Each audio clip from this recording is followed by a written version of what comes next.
राज्यातील महायुती सरकार विकासकामातून आणि जनकल्याण योजनेच्या माध्यमातून सर्वसामान्यांच्या जीवनात आनंदाच्या सप्तरंगाची उधळण करत असून राज्यातील जनतेच्या आयुष्यात सुखाचे आणि समृद्धीचे दिवस येवोत अशा शब्दात राज्याचे उपमुख्यमंत्री एकनाथ शिंदे यांनी राज्यातील जनतेला धुलीवंदनाच्या शुभेच्छा दिल्या।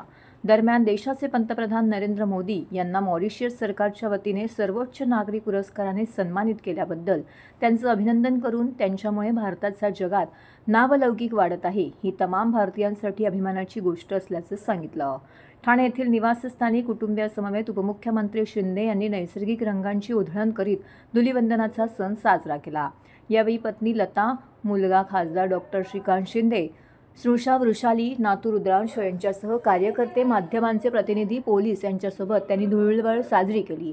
धुलीवंदन हा सण सर्वांच्या पर्यावरणपूरक पद्धतीने आणि नैसर्गिक रंगाच्या साथीने साजरा करावा असं आवाहन करत उपमुख्यमंत्र्यांनी राज्यातील जनतेला धुलीवंदनाच्या शुभेच्छा दिल्या। धुळवड खेळताना रासायनिक रंग टाळून नैसर्गिक रंगाचा वापर करावा। पर्यावरणाचा समतोल राखणे आपले कर्तव्य असून होळी साजरी करताना महाराष्ट्र सुजलाम सुफलाम हो अशी भावना व्यक्त केल्याचं उपमुख्यमंत्री शिंदे यांनी यावेळी माध्यमांशी बोलताना सांगितले।